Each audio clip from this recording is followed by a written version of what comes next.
A while back now, I had an idea for a video where I would buy the cheapest quad-core CPU I possibly could. So just how much performance can we get for only 10 British pence?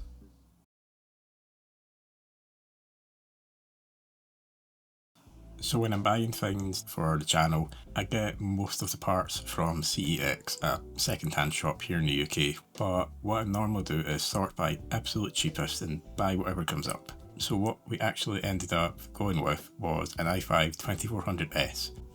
So taking a closer look at what we actually managed to buy, what exactly is the i5 2400S? Well, it originally launched in January of 2011 at a price of $195 US. The S identifier at the end of the model number obviously standing for Power Optimized Lifestyle, because why not? And what that means is it's basically runs at a lower voltage and therefore lower power drop and lower heat generation than the standard i5 2400. This does obviously come with a hit to performance. The base clock is now only 2.5 GHz versus the standard 3.1 GHz. It does still boost to 3.3 GHz on a single core, but has a significantly lower all-core boost of 2.6 to 2.7 GHz. That's about what I saw during my testing today. Otherwise, much like the standard 2400, it still has 6 MB of L3 cache, which is respectable even for today, if a bit low, and 4 Sandy Bridge cores. Despite being almost a decade and a half old now, and as far as I remember, technically not supported under Windows 10, officially anyway, Windows 10 still actually runs perfectly fine, which is the OS I'm using for the tests today. It installs fully from USB in about 15 minutes on the SSD I'm using. The system I'm using, by the way, does feature 16 GB of DDR3 RAM at, I think, well, technically it is 1600 MHz, but the 2400S only runs up to a maximum of 1333 MHz. You could go higher on motherboards which support overclocking, but this is just a basic standard motherboard from a OEM PC, so we can't really do that. But otherwise, I am using a GTX 1080 in this, purely to eliminate any potential bottlenecking for the CPU. It's something I have on hand anyway, so it's easy enough just to throw in there for testing purposes. Once everything was installed and ready to go though, things ran really well. I had no issues with web browsing, installing programs was no issue at all, there didn't seem to be any slowdowns or hiccups. Even browsing Steam was really smooth, there was no lag, scrolling through the store and other pages in the app. I had no issues installing games, nothing seemed to be indicating that this was a near decade and a half old CPU at all. In fact, it was running so well at this point that if someone sat you in front of this computer, you wouldn't know it's a nearly decade and a half old CPU. For now though, let's get into the benchmarks. CSGO CPUs which could run it perfectly fine back in 2012, I think, when CSGO first came out, could struggle to run it nearer the end of its life. Valve then decided to completely replace it with CS2, which is what we're testing today. Either way, the 2400S is still actually quite surprising in CS2. The easier maps at least could run into the 60s and high 70s FPS wise and didn't seem to be stuttering at all, which I'm genuinely quite surprised about. I went into this expecting more problems than what we're getting just now, purely due to just how old the 2400S is. You do start to see more problems though, stuttering, dips into the high 40s, sometimes into the high 30s on heavier maps like Anubis and Nuke for example. The game is still perfectly playable overall, maybe not from a competitive point of view, but on this channel we don't really care about competitive gameplay, so for that purpose the 2400S is still perfectly fine for CS2. I was more surprised by BeamNG though, because BeamNG Drive, as you'll most likely know, is notorious for running pretty bad on certain configurations of hardware, but even with the 2400S it can still run ultra settings, at least on later maps like the Clifftop map here. I decided to change from ultra settings and use the Steam Deck preset with some other settings turned off for personal preference, purely because although it was running quite well, the GTX 1080 was starting to get into the 90s in terms of its usage, percentage wise anyway, and seeing as how a GTX 1080 is kind of a bit unrealistic, in terms of a graphics card you would pair with a 15-year-old CPU. I decided Ultra settings probably wasn't the best choice. The Steam Deck preset though gives over 150 FPS on the lighter maps and mostly over 60 on the heavier ones like the jungle map here, which I think is probably one of the heaviest. There is minor micro stutter throughout on the heavier maps though, and some weird issues with shadows flickering.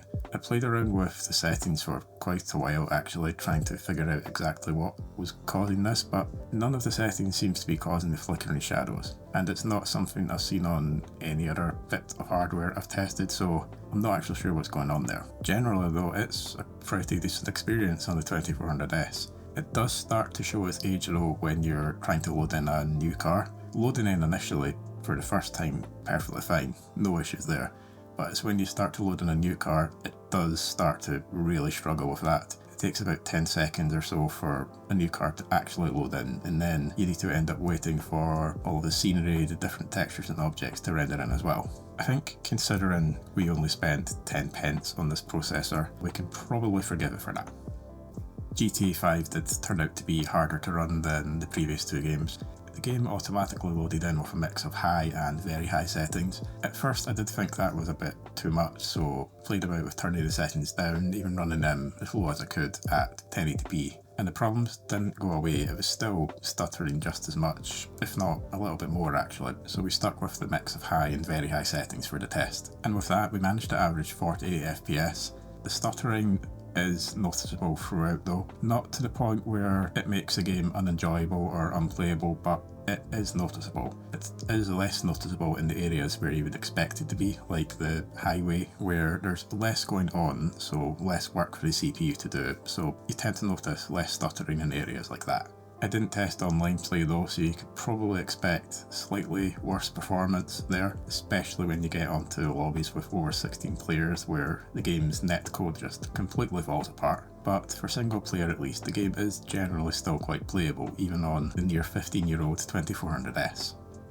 Special edition of Skyrim runs almost flawlessly on the high preset. Ultra was quite stuttery, with CPU usage constantly pegged on 100%. Turning that down to the high preset though smooths almost all of the problems out and keeps CPU usage under 60%, so you've actually got some space there to play about with the settings. But with the standard high preset as it is, it's almost flawless. Like I said, there are a few minor hitches and stutters, but that's mainly at the start, and I think that could just be a problem when you initially start the game. If you were to reload the save file to the same point, it would probably be perfectly smooth. But yeah, that initial stutter at the start when I first loaded in accounts for the 22 FPS 0.1% low. Otherwise, the 2400S pretty much manages to stick to the game's 60 FPS cap almost the entire time.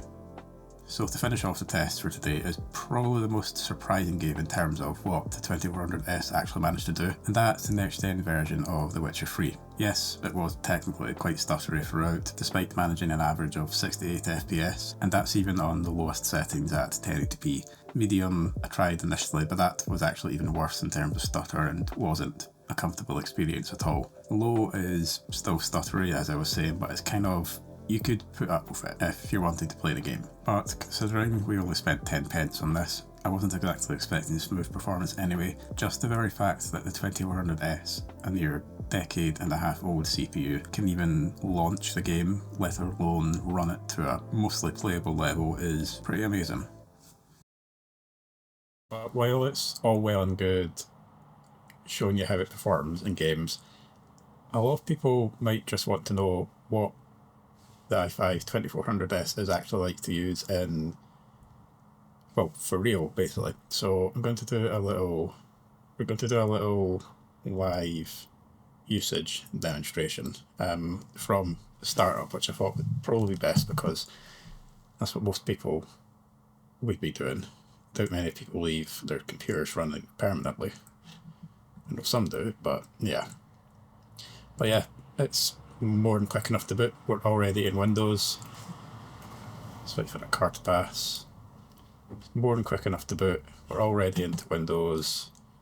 Programs are loading up. We've still got Steam starting up, but yeah, we are running off an SSD, which is plenty fast enough for what we need here. So let's go do a bit of just general web browsing. Maybe not the BBC, because that's news tends to be depressing and I don't want that on my channel. Let's go and check KitGuru. Because KitGuru are quite good. They're a publication based here in the UK.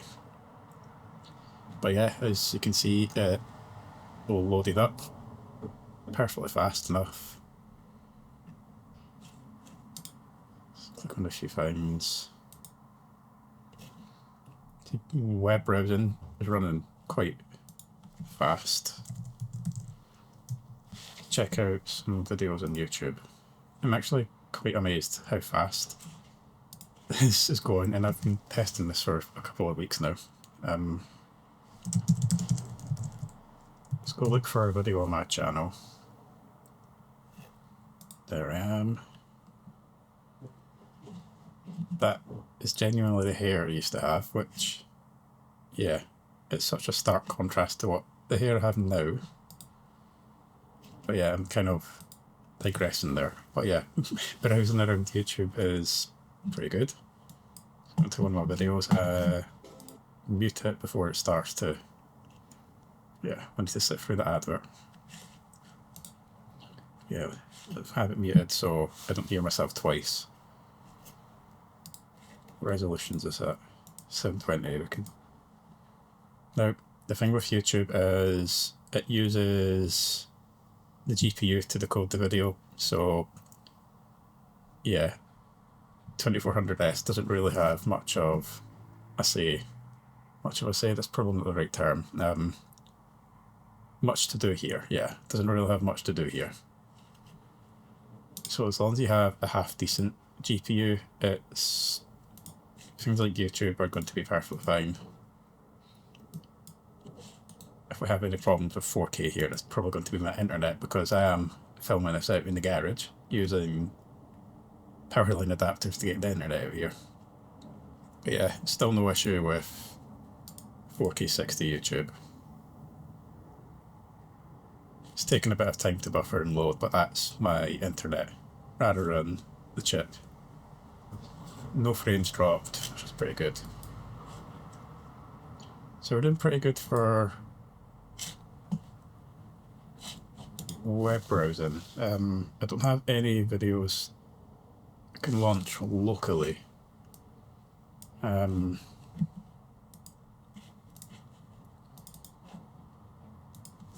go and get a program to install.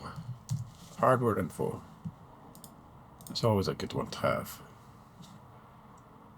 Hardware info gives you basically information on everything in your computer, like CPU temps, voltages, GPU temps, storage health, things like that. But yeah, we're loading up fine. Our web page is running fine. It seems to be running quite well.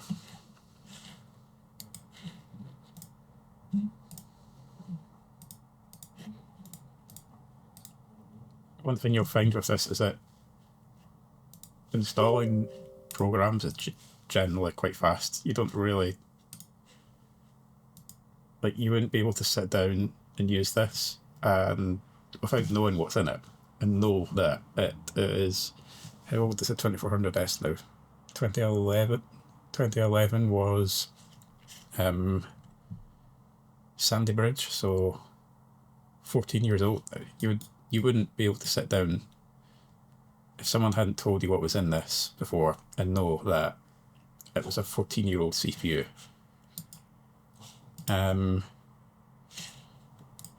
What about Steam? Because we have Steam here. Megalith, that's quite a good roguelike game if you're into that kind of stuff.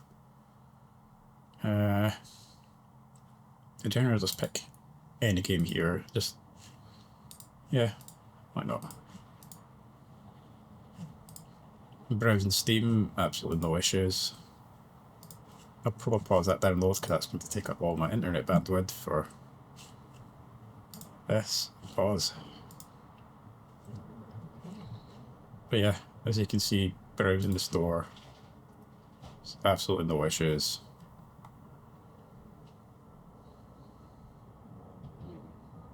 Yeah, in general, quite impressed with this.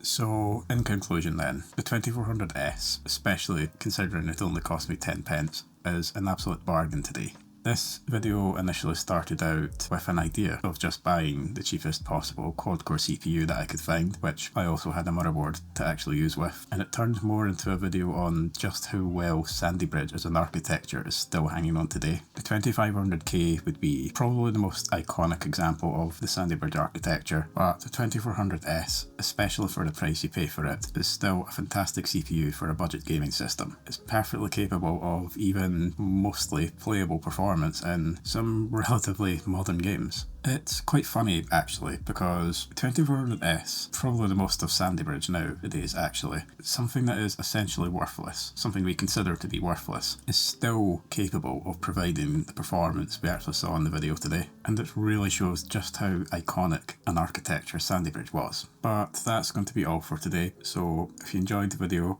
I'd appreciate a like and subscribe and all that YouTube rubbish. You can also support me in creating these videos at my Ko-fi link in the description down below. But otherwise, that's going to be all for today, and I'll see you in the next one.